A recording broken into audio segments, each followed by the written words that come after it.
Asambleísta María Paula Romo.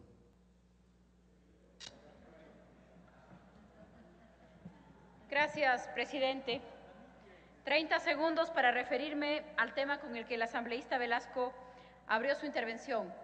Yo creo que es imposible no conmovernos por lo que está pasando por Palestina y hay que pedir paz para Palestina, pero también para Siria.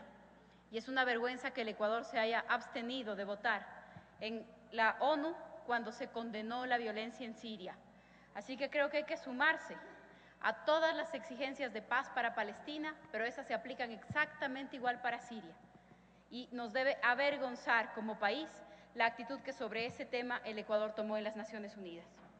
Presidente, sobre el tema de la ley que estamos discutiendo el día de hoy, quisiera referirme básicamente a tres temas que tienen relación con este debate.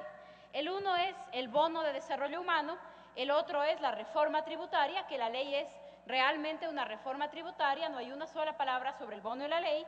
Y el tercer punto que yo quisiera poner en discusión esta mañana, presidente, es la forma como se toman decisiones en el país y la forma como se debería decidir la política tributaria en el Ecuador. El primero es el tema del bono. Los colegas aquí en la Asamblea de todos los sectores políticos han recordado que el bono no es un invento de este gobierno y yo quisiera añadir algo más. El bono no es un invento ecuatoriano.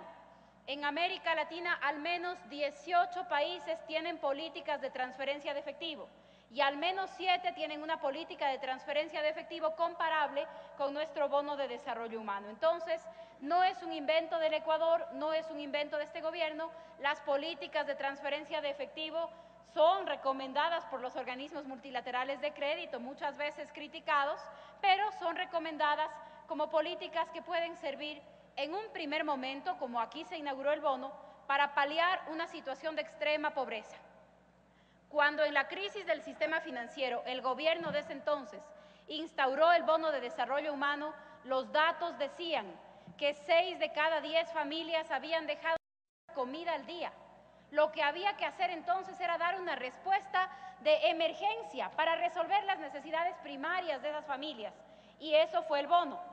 Y eso hoy sigue siendo el bono, porque ni 35 ni 50 dólares resuelven la vida de una persona ni de una madre de familia con unos niños, ni los 35 ni los 50. Es una transferencia de efectivo que sirve para paliar la extrema pobreza. Eso es el bono. No es que ahí se sostiene ni la estrategia de desarrollo ni la forma de compensar la inequidad y redistribuir la riqueza. Es simplemente una medida para paliar una situación de extrema pobreza y que en ese sentido es necesario, por supuesto, hacerla.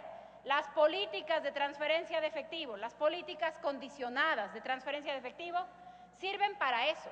Para convertirlas en una estrategia de desarrollo hay que articularlas con otras políticas que permitan que la población se incorpore al mercado laboral o al emprendimiento productivo. Eso es parte también de nuestra discusión, porque de lo contrario vamos a seguir necesitando paliar situaciones de extrema pobreza y subiendo el monto que se necesita para eso y no estamos de verdad tomando medidas que reviertan esta realidad. La siguiente, por favor. La siguiente, por favor.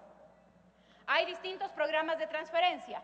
Unos deberán ser transitorios. Por ejemplo, el bono que se entrega a las personas con discapacidad no puede compararse con el bono que se entrega a una persona en situación de extrema pobreza. La persona en situación de pobreza, ojalá en algún momento ya no necesite el bono.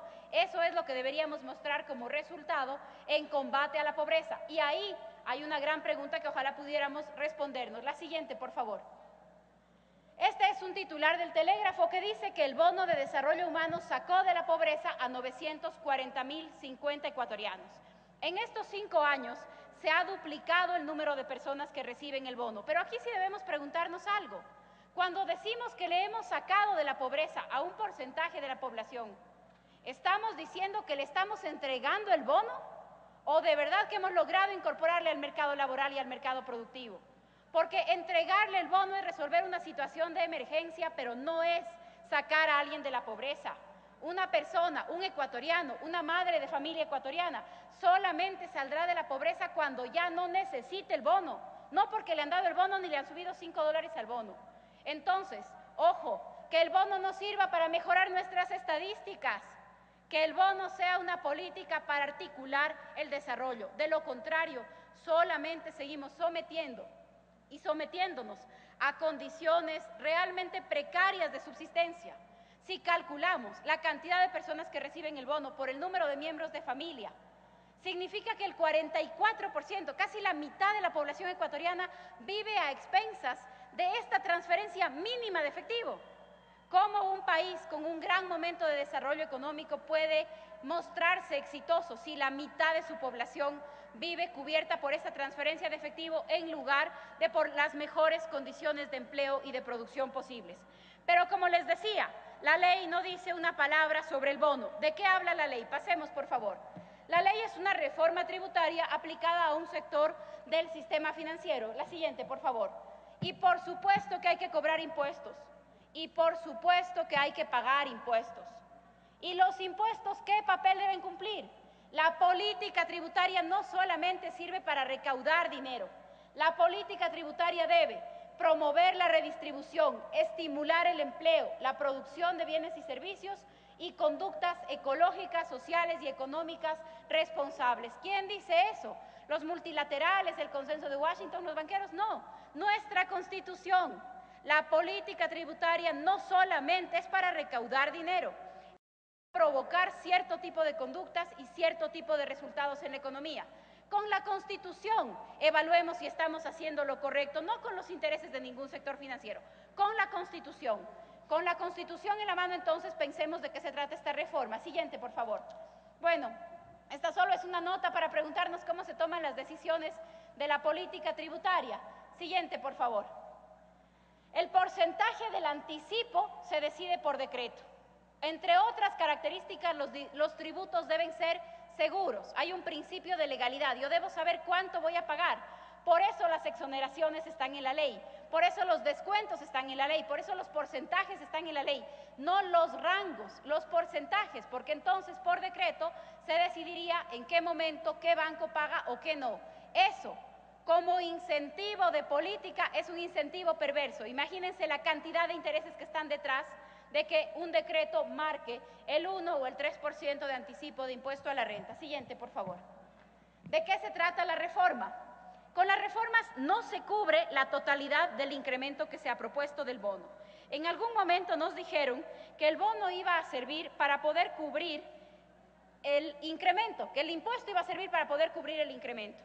Hoy día ya solamente cubriría la mitad del incremento. O sea que en algún momento, entre el anuncio de la sabatina y el día de mandar el proyecto de ley, al presidente le preocupó el absorber todas las utilidades de la banca. Y eso no le convierte en defensor de banqueros, sino que probablemente se dio cuenta de que absorber el 100% de las utilidades de la banca era una mala decisión económica. Con el proyecto de ley que hoy tenemos, ¿cuánto le estamos quitando a la banca de utilidades según lo que se espera? Entre 20 y 30 millones de dólares. O sea que los 300 millones, sí, presidente, entre 20 y 30 millones de dólares, y el resto se va a recaudar con la creación de otros impuestos o con el aumento de otros tributos, algunos sobre los fondos en el exterior, otros sobre el tema del IVA. Pero directamente lo que tiene que ver con la utilidad, el porcentaje no es el originalmente previsto. ¿Qué pasa si el Estado absorbe el 100% de las utilidades de la banca? Si habían ahí 300 millones de dólares y necesitamos 300, ¿por qué no se tomó la decisión de absorberlas totalmente? Es porque el sistema financiero juega algún papel en la economía. No es un problema de si somos o no somos amigos de un banquero. Juega un papel en la economía. El banquero necesita una autorización del superintendente de bancos para distribuir utilidades. Y en los últimos 5 años, aproximadamente, el 67% de las utilidades totales se han provisionado en la banca. Entonces, cuando hablamos de quitarle el 100% de las utilidades, no le estamos sacando dólares del bolsillo al banquero, le estamos sacando dólares de patrimonio al banco, estamos sacando los dólares que debían haber sido provisionados para luego usarse como una medida anticíclica cuando se necesite poner dinero en el crédito.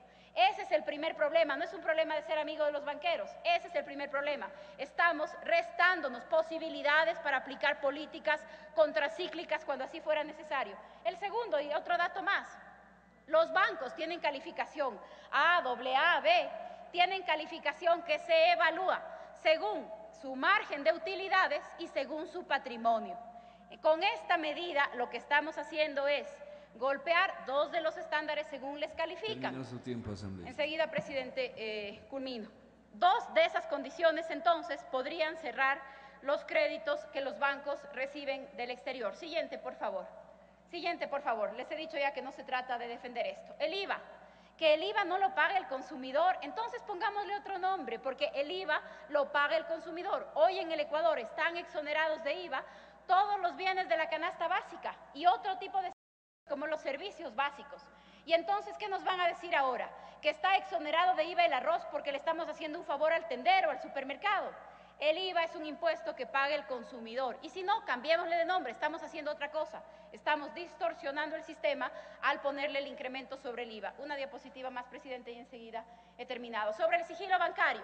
Si ya está en la ley, entonces, ¿para qué lo repetimos? En todo caso, si es que lo repetimos, deberíamos también fijarnos en esto. El Banco del Pacífico del Ecuador pagó una multa en Miami el año pasado de $7 millones por negarse a revelar el nombre de quienes desde el Ecuador habían hecho transferencias a los Estados Unidos. O sea que la gran apuesta por el sigilo bancario de un banco administrado por el Estado le costó a ese mismo banco el 14% de su patrimonio total. Y pagaron la multa y todavía no sabemos de quiénes son las transferencias. Pongámonos entonces de acuerdo. Si el Estado va a tener toda la información sobre los ciudadanos, lo mínimo es que los ciudadanos tengamos toda la información sobre el Estado y que entonces podamos acceder no solamente a las preguntas que tenemos el derecho de hacerles a los ministros, sino también a los contratos vinculados a la entrega de petróleo de la China, por ejemplo. Estos son varios de los temas que creo que hay que poner en debate, presidente. Gracias.